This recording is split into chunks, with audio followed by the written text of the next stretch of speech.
안녕하세요. 정치를 품격 있게 풀어드리는 정치클래스TV의 심상만입니다. 오늘은 현재 한국 미디어는 세계적으로 명성을 얻고 있는 반면 세계 무대에서 홍콩과 일본 영화는 쇠퇴하는 이유는 무엇일까란 제목의 게시글이 해외 토론 게시판에 올라왔는데, 이 게시글을 살펴보고 해외 네티즌 반응까지 살펴보겠습니다. 한국의 지금의 중장년층이라면 일본과 홍콩 문화가 한국에서 잠시나마 유행을 했다는 것을 인지하고 계실 겁니다. 2000년대 초반부터 아시아에서 워낙 한류가 뜨겁다 보니 근 20년 동안은 한류 문화가 아시아를 뜨겁게 삼키고 있습니다. 이 사실은 그 당시에 살았던 홍콩 일본인들도 동시에 느꼈을 것입니다. 그런 유행을 겪었던 네티즌이 재미있는 질문을 해외 토론 게시판에 올려서 지금부터 그 내용을 살펴보겠습니다. 홍콩과 일본 미디어는 20세기 후반에서 2000년대 초반에 걸쳐 세계적인 찬사와 인기를 누렸습니다.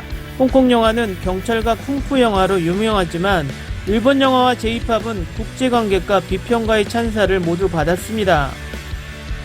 일본은 여전히 번성하는 애니메이션 산업을 제외하고 후자의 두 미디어에 대한 명성과 시장은 쇠퇴한 것처럼 보였습니다.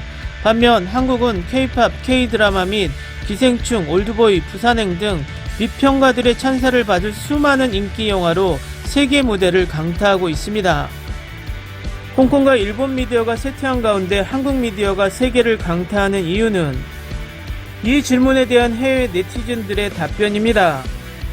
이런 것들도 파도처럼 왔다 갔다 하는 것 같다. 60년대에서 80년대에는 이탈리아 영화가 엄청나게 많았지만 그 이후에는 거의 사라졌습니다. 이탈리아 영화 산업의 죽음과 그 지배력은 나에게 미스테리하다. 예, 이상합니다. 상승세는 아마도 세르지오 레오네와 같은 유명한 서부 감독들과 마리오 바바, 다리오 아르젠토와 같은 감독들이 지알로 감독 후로 일어났을 것입니다. 미국의 대형 영화 중 일부는 5, 60년대 이탈리아에서 부분적으로 제작되었으며 이탈리아인들도 자신의 버전을 만들고 싶어 했습니다. 그들의 걸작 유명한 감독들의 큰 성공 이후 70년대의 퓨전 웨스턴 장르를 모방하는 제2의 지알로가 많았습니다. 80년대의 모방자들은 스타워즈, 매드맥스와 같은 당시 인기 있는 영화에 값싼 모조품을 만드는데 매료되어 매우 의심스러운 결과를 얻었고, 아마도 이것이 이탈리아 영화를 죽였을 것입니다. 홍콩은 중국 정부에 의해 틀에 잡혀 있고 일본 산업은 영화 제작을 위해 만들어지지 않는 반면 한국 사람들은 검열을 깨고 지금의 창의성, 자유를 얻기 위해 수년간 정부와 싸웠습니다. 중국 정부가 홍콩 영화에 관여한 지 얼마나 되었습니까? 나는 2000년대 중반부터 중국 본토가 홍콩을 검열하기 오래전에 홍콩 영화가 세계적인 견인력을 잃었다고 말하고 싶습니다. 영국이 통제권을 잃은 1997년 직후, 그전에는 홍콩 영화 회사인 골든 하베스트가 아시아 영화를 지배하고 전 세계의 영화를 배급했습니다.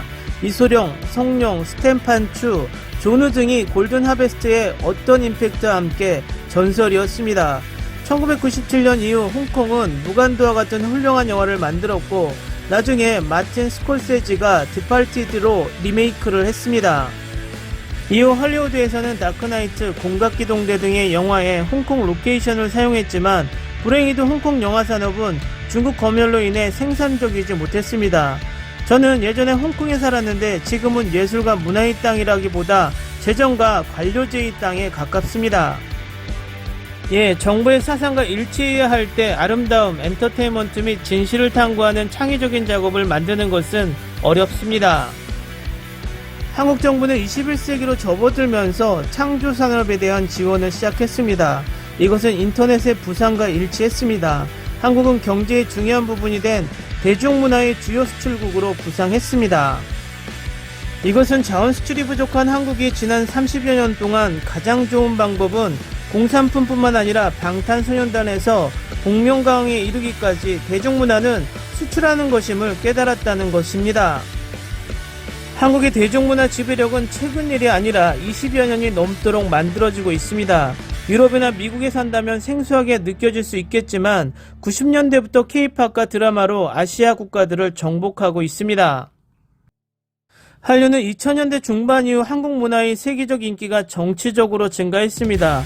1990년대에서 2000년대 중반 K-드라마와 K-팝은 초기 동아시아, 동남아, 남아시아 전역으로 확산되면서 한류는 지역적 발전에서 인터넷, 소셜미디어, K-팝의 확산으로 글로벌 현상으로 진화했습니다. 내가 말할 수 있는 것은 한국은 해외 소비를 위한 미디어 참여 뒤에 국가 후원을 받고 있습니다.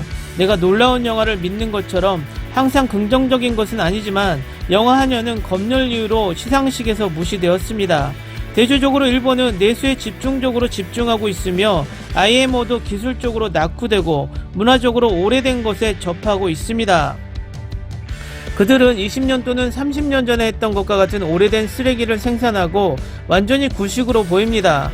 그들은 또한 단기적으로 여전히 의미가 있을 수 있지만 인구가 감소함에 따라 미래 성장 잠재력을 제한하고 있는 내수 시장에 너무 집중하고 있습니다. 그들은 또한 주요 문화적 자본 잠재력을 잃고 있습니다. 일본 애니메이션 스튜디오는 몇 년 전에 자체 스트리밍 서비스를 가지고 있었지만 아무리 생각해도 인기가 없었습니다. 한국 미디어가 더 낫다는 것이 아니다. 오히려 한국 정부가 한국 EA 지역에서 엔터테인먼트를 마케팅하기 위해 실제로 적극적으로 투자하고 있다는 사실입니다. 일본에는 단순히 수출하지 않기 때문에 해당 국가의 넷플릭스 또는 아마존 프라임에서 찾을 수 없는 수많은 좋은 TV 시리즈가 있습니다. 그러나 넷플릭스가 일본 시장에서 확장하기를 진심으로 원하기 때문에 상황이 바뀌는 것 같습니다. 그래서 실제로 TV 드라마를 제작하기 위해 일본에서 장기간 스튜디오를 임대했습니다. 넷플릭스의 가장 좋은 점은 손해를 보더라도 더 많은 관객을 위해 최대한 많은 영화와 드라마를 제작하고 공개하기 위해 열심히 노력하고 있다는 것입니다. 이렇게 하는 것에 대한 일부 비판에도 불구하고 넷플릭스의 모델은 전 세계의 영화 제작자가 그렇지 않았다면 지원을 얻지 못했을 영화와 TV 프로그램을 제작하도록 장려하는데 여전히 훌륭합니다. 한국 정부는 2000년대 초반부터 소프트파워의 형태로 한국 문화를 수출하는 데 투자해 왔으며 이에 따라 한류라 불리는 한류가 아시아를 넘어 세계로 확산되고 있습니다.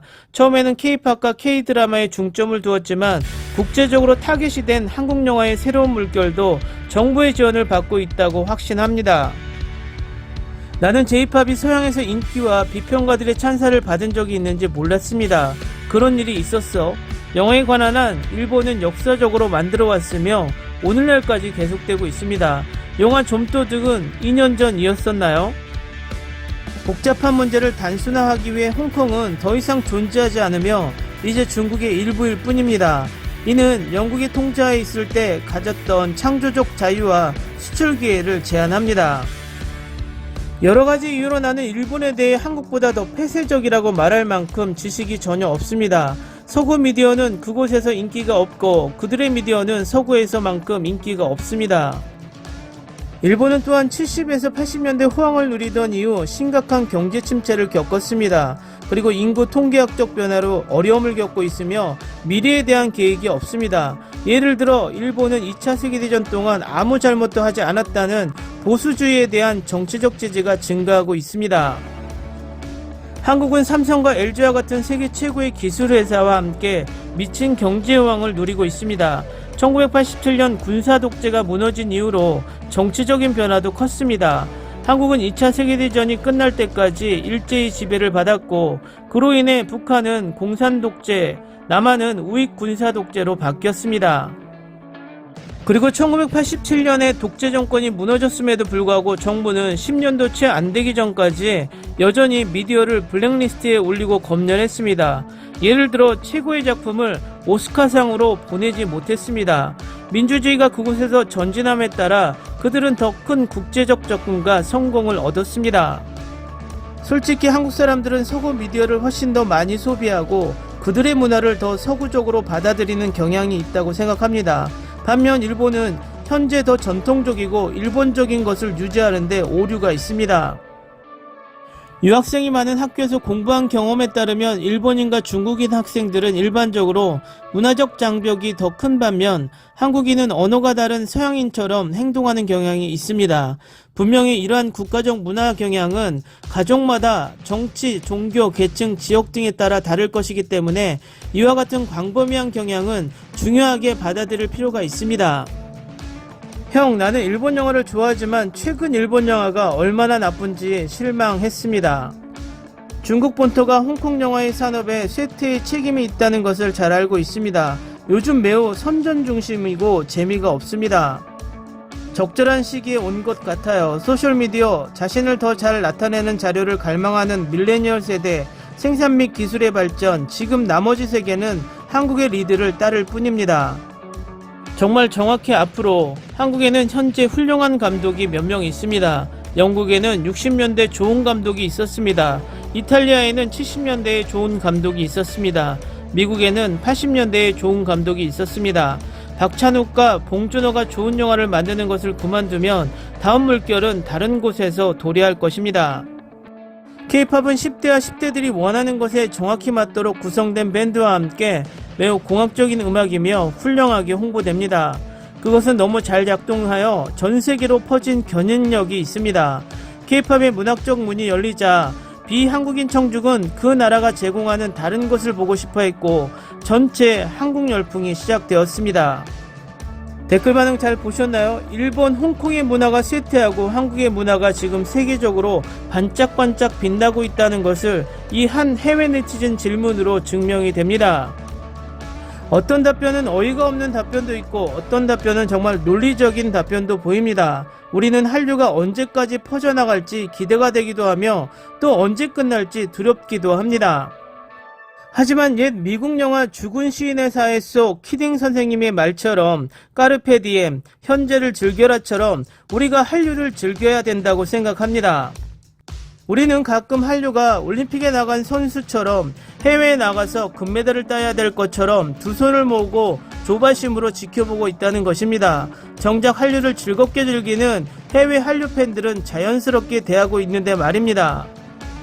우리가 진정 한류를 즐길 수 있을 때 그때가 한류의 최정점이라고 생각이 되며 만약에 한류가 언젠가 시들해졌다 해도 과거를 회상하며 우리 참 재미있게 즐겼다라고 말하는 순간이 더 행복할 수 있을지도 모르겠습니다. 그렇지만 모두의 바람처럼 이 기간이 계속되기를 바라봅니다. 오늘은 여기까지 하겠습니다. 오늘도 생활 속 거리두기 꼭 실천합시다. 당신의 구독과 좋아요는 저에게 큰 힘이 됩니다. 항상 시청해주셔서 고맙습니다.